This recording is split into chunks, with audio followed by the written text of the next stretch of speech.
안녕하세요. 행복책방입니다. 오늘은 4월의 마지막 날이에요. 30일 금요일인데 출애굽기 14장 15절부터 31절까지 함께 읽고 말씀 묵상할게요. 여호와께서 모세에게 이르시되 너는 어찌하여 내게 부르짖느냐. 이스라엘 자손에게 명령하여 앞으로 나아가게 하고 지팡이를 들고 손을 바다 위로 내밀어 그것이 갈라지게 하라. 이스라엘 자손이 바다 가운데서 마른 땅으로 행하리라. 내가 애굽 사람들의 마음을 완악하게 할 것인즉 그들이 그 뒤를 따라 들어갈 것이라.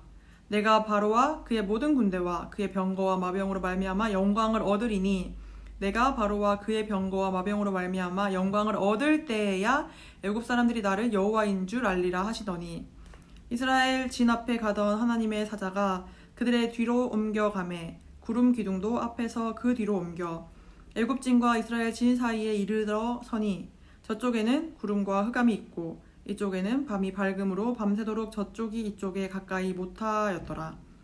모세가 바다 위로 손을 내밀매 여호와께서 큰 동풍이 밤새도록 바닷물을 물러가게 하시니 물이 갈라져 바다가 마른 땅이 된지라.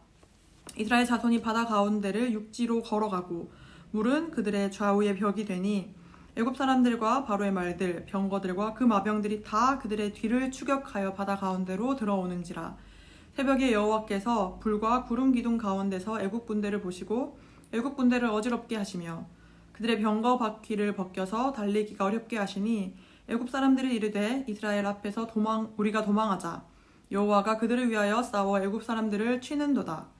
여호와께서 모세에게 이르시되 내 손을 바다 위로 내밀어 물이 애굽 사람들과 그들의 병거들과 마병들 위에 다시 흐르게 하라 하시니 모세가 곧 손을 바다 위로 내밀매 새벽이 되어 바다의 힘이 회복된지라.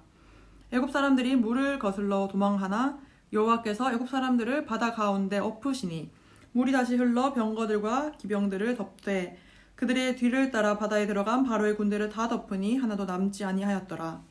그러나 이스라엘 자손은 바다 가운데를 육지로 행하였고 물이 좌우에 벽이 되었더라.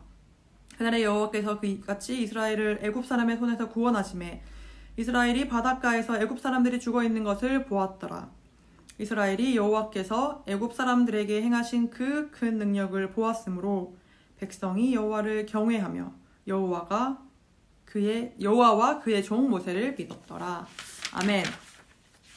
어제 말씀 큐티 한 분들 아는 것처럼 어제는 하나님께서 모세와 이스라엘 백성에게 가만히 있으라고 이야기를 합니다. 14절에도 여호와께서 너희를 위하여 싸우시리니 너희는 가만히 있을지어다. 이렇게 하나님께서 가만히 있게 훈련시키셨습니다. 가만히 있게 명령하셨어요. 그리고 오늘 읽은 본문에서는 하나님께서 이제 가만히 있던 모세와 이스라엘 백성을 움직이게 하십니다. 자, 16절이에요. 하나님께서 모세에게 지팡이를 들고 손을 바다 위로 내밀어 그것이 갈라지게 하라 라고 명령하셨습니다. 그리고 21절에 모세가 바다 위로 손을 내밀어서 하나님께서 말씀하신 대로 순종하여 행동을 합니다. 그리고 하나님은 그렇게 모세에게만 이 행동을 촉구하신 것이 아니라 이스라엘 백성들이 그 바다 가운데를 육지화된 바다 가운데를 걷는 행동을 또 요구하십니다. 그때에 이들이 마침내 그 육지를 걷는 행동으로서 하나님께 순종을 하게 됩니다.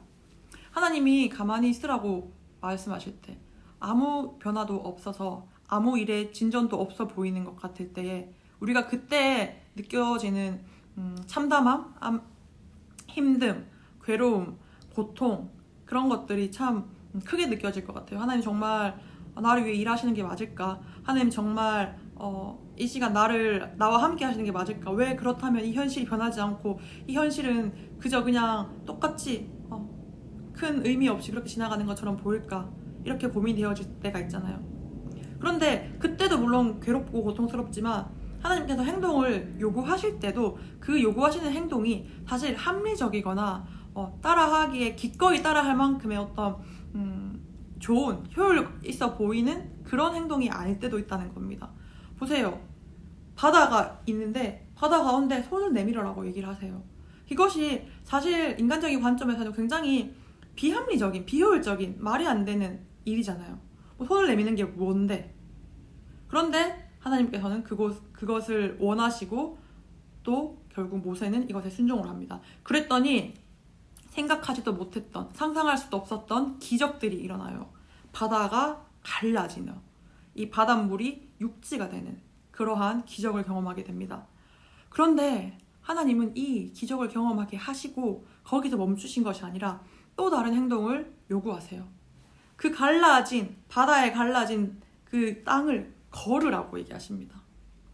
이것이 얼마나 말이 안 되고 불안한 일이었겠습니까? 이스라엘 백성들에게. 그들이 진짜 그 앞에서도 계속해서 아니 하나님 우리가 애굽에서 매장지가 없어서 이까지 와가지고 죽게 하시냐 막 이렇게 불평을 했잖아요. 마찬가지로 또 불평했지 않았을까요? 그 마음속에서 하나님 우리가 이제는 그 바다 한가운데 이 불안한 말도 안 되는 이 바다 가운데를 걷게 하시네요. 처음에는 감격보다는 어쩌면 두려움이 더 컸을 것 같아요. 왜냐면 바다가 벽이 되었다고 얘기하는데 이 사이를 걷거든요. 그게 얼마나 불안하겠습니까?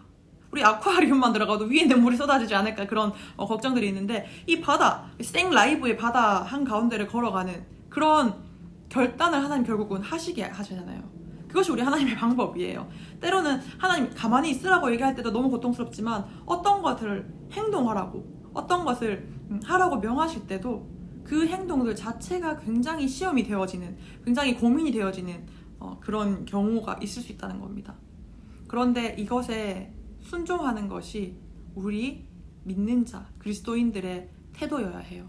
왜냐하면 하나님께서는 인간의 지금 생각으로는, 우리의 지금 현재 생각으로는 비효율적인 것처럼 보이고 말이 안 되는 것처럼 보여지는 이 행동들로 인하여서 하나님의 일을 이루시기 때문입니다. 마침내 그 애굽 사람들은 여호와가 그들을 위하여 싸워서 애굽 사람을 치고 있다라고 깨닫게 돼요. 그리고 하나님께서 모세에게 다시 명령하여서 애굽 사람들과 그들의 병과 마병들 위에 그 물이 다시 흐르게 하라고 말씀하시거든요. 바다에 또 손을 이렇게 내미니까, 모세에게 손을 내미니까 다시 바다의 힘이 회복되어서 결국 거기 있는 애굽인들이 다 죽어요. 하나도 남김없이 다 죽게 됩니다. 하나님이 이 일을 왜 하셨을까요? 하나님은 하나님이 하게 하시는 일에는 반드시 하나님의 영광을 위한 목적이 있습니다. 31절이에요. 이스라엘이 여호와께서 애굽 사람들에게 행하신 그 큰 능력을 보았으므로 백성이 여호와를 경외하며 여호와와 그의 종 모세를 믿었더라.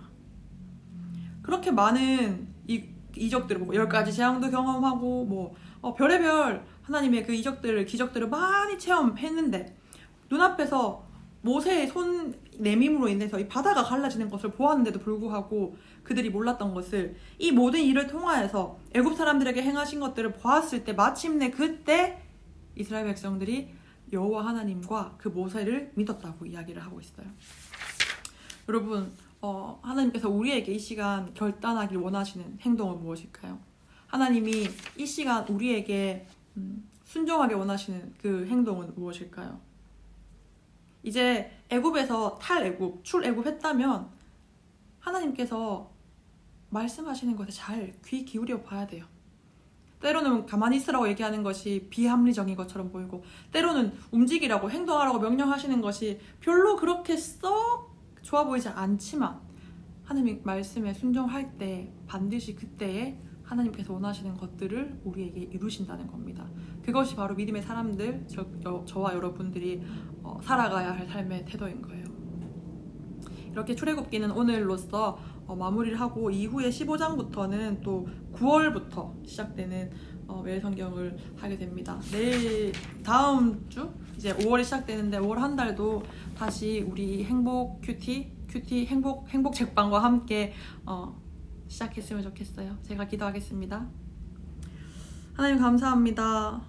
하나님 행동하기를 원하시는 대로 마음에 들지 않아도 그것에 순종할 수 있는 믿음을 허락해 주시옵소서. 그리고 그 전에 우리가 먼저 하나님 우리에게 무엇을 요구하시는지 잘 분별할 수 있는 분별력도 주시옵소서. 그래서 하나님이 가만히 서 있으라고 얘기하실 때 가만히 서 있고, 또 하나님이 행동하라고 촉구하실 때 그것에 반응하며 즉각적으로 순종할 수 있는 믿음도, 또 그런 영적인 하나님과의 교감들도 지켜주시옵소서. 하나님 4월을 하나님께서 주시는 그 평안함으로 또 잘 마무리합니다.